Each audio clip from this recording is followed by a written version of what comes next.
सांवली बहू। शिल्पा है तो सांवली लेकिन बहुत ही टैलेंटेड। लेकिन कहते हैं ना, शादी के लिए तो लंबी और गोरी होनी चाहिए। शिल्पा, ये रिश्ता भी हाथ से गया। अरे कितनी बार कहा वो गोरी होने वाली क्रीम लगाया कर, लेकिन नहीं, किताब से सर खपाने से फुर्सत मिले तब ना।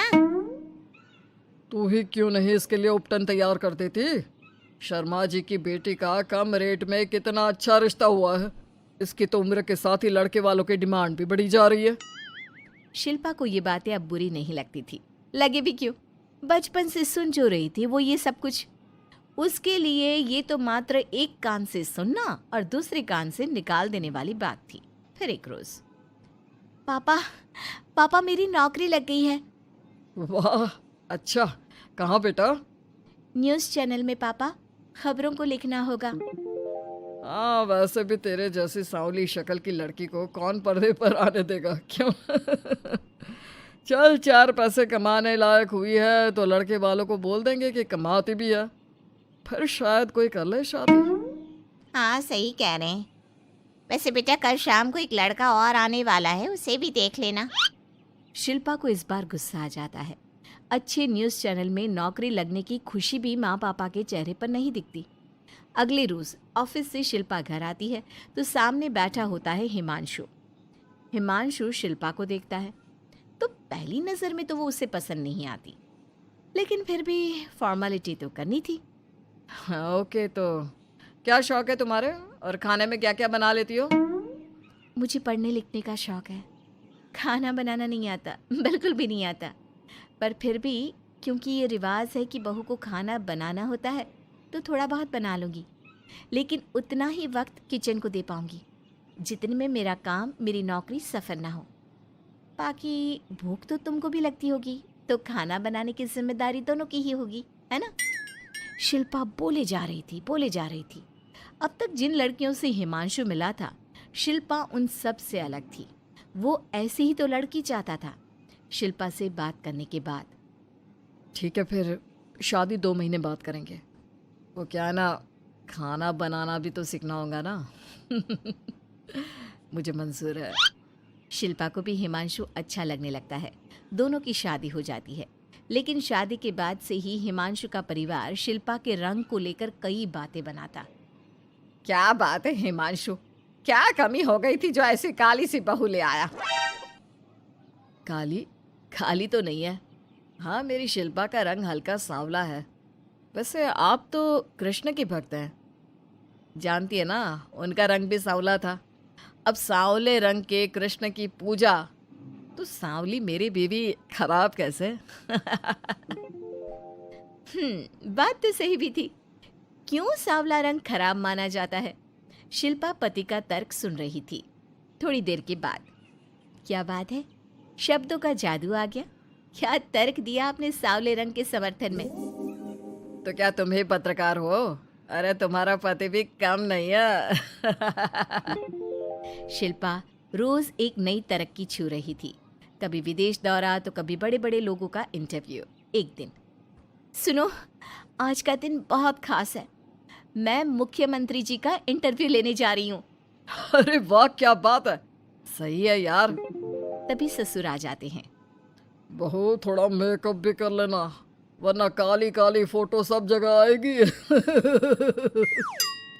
अरे हम तो शर्म के मारे किसी को दिखाते भी नहीं कि ये हमारी बहू है। न जाने क्या कमी थी। अरे वो शारदा दीदी की बहू देखो, कैसे मक्खन की तरह गोरी है। और नताशा, वो तो ऐसे लगता है जैसे भगवान ने दिल खोल कर रंग दिया है उसको। अरे माँ, आजकल रंग नहीं बुद्धि का जमाना है। हाँ, तो वो दोनों कहाँ पागल है, अच्छा खासा घर देख रही है। शिल्पा को ससुर की बात पर गुस्सा तो आता है, लेकिन वो मूड खराब नहीं करना चाहती।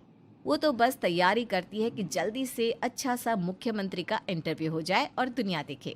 होता भी यही है। शिल्पा जब शाम को घर आती है तो, अरे चाची, बुआ, फूफा जी, कैसे हैं आप सब? कैसे आना हुआ? शिल्पा को आसपास के लोग भी देख रहे थे। वो भी जानती थी कि उसने जो इंटरव्यू किया वो कितना वायरल हो रहा है।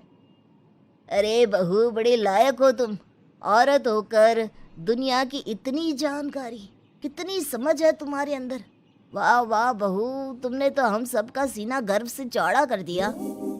सास ये सब देखकर सोच रही थी कि भाई ऐसा भी क्या हो गया, इन्होंने तो बहू को हीरो बना रखा है। मैंने तो शिल्पा को उसी दिन समझ लिया था जब पहली बार मिला था। मैं तो जान गया था कि ये लड़की अलग है। कितनी प्यारी आवाज़ है इसकी और समझ भी लाजवाब। तभी बुआ सास बोल पड़ती है। और एक हमारी बहू है, सारा दिन टिकली बिंदी पर ही लगी रहती है। अरे दीदी, न जाने कौन कौन सी क्रीम लगाती है, अब तो चेहरे पर फोड़े भी निकल गए। कितनी बार कहा कुछ पढ़ाई आगे करके दुनिया में नाम कमाओ, लेकिन नहीं, बस सारा दिन शीशे के सामने खड़ी रहेगी। कोई बात नहीं फूफा जी, वो भी किसी की पसंद हो सकती है।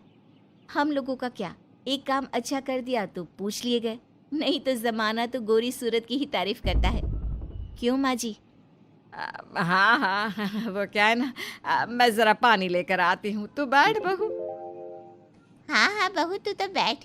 वो क्या है ना, आज तो तुझसे बहुत सारी बातें करनी है। ये बता, कैसे दिखते हैं मुख्यमंत्री जी सामने से? जैसे टीवी में दिखते हैं वैसे ही दिखते हैं क्या? आए दिन लोग शिल्पा से मिलने आते, उसे अपने स्कूल या दूसरी जगह पर चीफ गेस्ट बनाते। ये सब देखकर पति तो खुश होता, लेकिन सुंदर बहू का सपना सास की आंख से उतर ही नहीं रहा था। फिर एक रोज, शिल्पा, पापा कहाँ है? माँ जमीन पर गिरी पड़ी है, वो बेहोश हो गई है। शिल्पा की सास को गंभीर बीमारी हो जाती है और फिर आप लोग अपनी माँ की किसी बात को मना ना करना, उनका दिल कमज़ोर हो चुका है। दिल में कोई बात लगेगी तो उनके हार्ट अटैक आने के चांसेस हैं, तो समझ रहे हैं ना? कुछ दिनों में ठीक होकर सास घर आ जाती है और फिर एक दिन, देख बेटा, मैं मरने से पहले एक सुंदर बहू का चेहरा देखना चाहती हूँ। अरे मैं नहीं चाहती कि तू इस काली कलूटी के साथ रहे, छोड़ दे इसे। अरे कल को तेरे बच्चे भी ऐसे काले पीले पैदा होंगे और फिर हमारा खानदान देखने लायक नहीं होगा। शिल्पा सुन रही थी, वो परेशान हो रही थी। वो सोचती है कि एक बार वो अपने पति से बात करके देखेगी। सुनिए ना, मुझे आपसे बात करनी है। मुझे भी शिल्पा, मैं माँ के बिना नहीं रह पाऊंगा, तुम समझ रही हो ना? शिल्पा को दुख होता है, लेकिन वो क्या करती। वो हिमांशु को तलाक देने का सोच लेती है और फिर शिल्पा, माँ की हालत फिर खराब हो रही है, क्या करूं? माँ को सबसे बड़े अस्पताल में भर्ती करना होगा। लेकिन वहां तो बेड के लिए बड़ी बड़ी सिफारिश करनी पड़ती है। हाय रे, मेरा मरना तय है, मैं मर न जाऊं, मुझे बचा ले बहू। शिल्पा को हैरानी होती है कि वो करे तो क्या करे। पर माँ जी, मैं कैसे?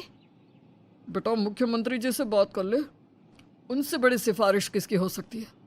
तू बोलेगी तो शायद तेरी सास की जिंदगी बच जाएगी। शिल्पा सिफारिश से सास को बड़े अस्पताल में भर्ती करवा देती है, जहां लंबे समय बाद सास ठीक होती है। लेकिन इस बीच एक दिन भी शिल्पा उन्हें देखने नहीं जाती। सास जब घर आती है तो एक सुंदर सी लड़की उनका स्वागत करती है। ये कौन है और शिल्पा कहाँ है? मुझे तो मेरी बहू ही चाहिए। माँ, कैसी बात कर रही हो? तुम्ही ने कहा था ना कि शिल्पा काली है और तुम्हें काली बहू नहीं चाहिए। ये रीना है, तुम्हारी बहू। नहीं नहीं, मुझे माफ़ कर दो, मुझे तो मेरी शिल्पा बहू ही चाहिए। उसी के कारण आज मेरी जान बची है। मैं नहीं समझ पाई कि सुंदर शक्ल से ज़्यादा सुंदर दिल और आचरण होना चाहिए। लेकिन अब क्या, अब तो देर हो चुकी थी। हिमांशु भी जानता था कि आत्मसम्मान वाली शिल्पा अब उसकी जिंदगी में वापस नहीं आएगी। अब तो शिल्पा को वे लोग बड़े बड़े चैनल की स्क्रीन पर देखते और अफसोस करते। शिल्पा चाहती तो कभी तुम्हारे लिए सिफारिश नहीं करती। अब तो आसपास के लोग भी घर नहीं आते। लोगों को लगता है कि शिल्पा ने हम लोगों को छोड़ा क्योंकि हम उसके लायक नहीं थे। सही बोल रही है माँ, हम ही तो उसके लायक नहीं थे। शिल्पा जैसी समझदार, पढ़ी लिखी, दुनिया की समझ रखने वाली लड़की को मैंने छोड़ा, सिर्फ आपके कहने पर। अब ये गोरी लड़की आपकी बहू हो सकती है, लेकिन मेरी बीवी कभी नहीं। हिमांशु वहां से चला जाता है।